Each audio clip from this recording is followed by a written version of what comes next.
अस्सलाम वालेकुम दोस्तों, कैसे हैं सब? उम्मीद करता हूँ सब खैरियत से होंगे और मज़े में होंगे और हमारे लेक्चर एंजॉय कर रहे होंगे। अगर अभी तक आप लोगों ने हमारे चैनल को सब्सक्राइब नहीं किया तो ज़रूर सब्सक्राइब कीजिए ताकि हमारी हर आने वाली वीडियो आपको वक्त पर मिल सके। जैसा आप लोगों को मालूम है कि हमारे 9th क्लास के लेक्चर स्टार्ट हैं और चैप्टर नंबर 4 का आज का हमारा न्यू टॉपिक है वो है कंपाइल। एक छोटा सा टॉपिक है, शॉर्ट सा, जो पेपर में कभी कभार आ जाता है। आप इसकी सिर्फ डिफिनीशन वगैरह याद रखिए, क्या है, सिर्फ शॉर्ट क्वेश्चन में आते हैं।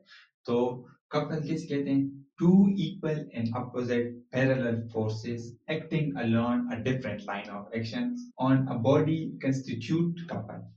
दो इक्वल और अपोजिट फोर्सेस जो आपस में पैरेलल हो और वो ऑब्जेक्ट में क्या करे, सिर्फ और सिर्फ रोटेशन प्रोड्यूस करे। कपल एक ऐसी फोर्सेस होती हैं जो सिर्फ और सिर्फ ऑब्जेक्ट में क्या करती हैं, रोटेशन प्रोड्यूस करती है। रोटेशन के अलावा इसका कोई कोई काम नहीं है और इनका लाइन ऑफ एक्शन भी हमेशा डिफरेंस होगा। मिसाल के तौर पर अगर यहाँ आपके पास एक ऑब्जेक्ट है और यहाँ पे दो फोर्सेस लग रही है, एक इस डायरेक्शन में लग रही है और एक इस डायरेक्शन में लग रही है। अब ये देखिए, ये इनके दरमियान डिस्टेंस है।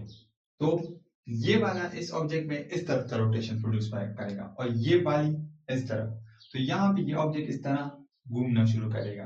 तो कपल हमेशा सिर्फ और सिर्फ क्या करती है, रोटेशन प्रोड्यूस करती है। और इनके दरमियान ये जो डिस्टेंस है, मतलब यहाँ से ये सेंट्रल पॉइंट है, यहाँ से यहाँ तक ये एक कपल मूवमेंट आर्म हो गया और ये दूसरा। तो ये दोनों आपके पास क्या कहलाते हैं, कपल। हाँ, तो यहाँ से लेके यहाँ तक की डिस्टेंस है, ये आपके पास क्या है, कपल आर्म।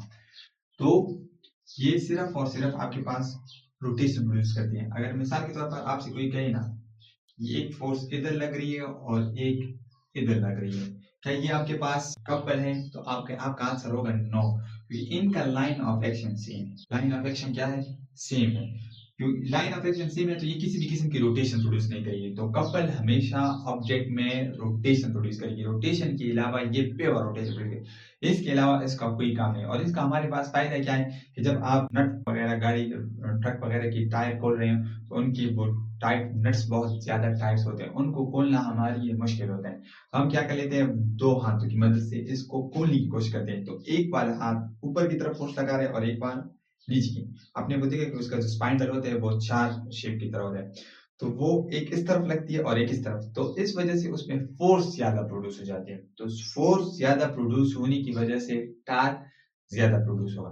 तो टार्क ज्यादा प्रोड्यूस होगी तो आपकी ऑब्जेक्ट जो नट है वो रोटेशन जल्दी से करना शुरू कर देगी और आपका नट खुल जाए। तो यही बात है कि कपल आपके पास सिर्फ और सिर्फ रोटेशन प्रोड्यूस करती है, ये कभी भी ट्रांसलेशन मोशन प्रोड्यूस नहीं करेगी। क्योंकि फोर्स का काम है ऑब्जेक्ट में या तो रोटेशन प्रोड्यूस करना या उसमें ट्रांसलेशन प्रोड्यूस करना या उसकी हालत को चेंज करना। तो कपल उनमें जो मोशन प्रोड्यूस करती है वो सिर्फ और सिर्फ रोटेशनल मोशन हुई।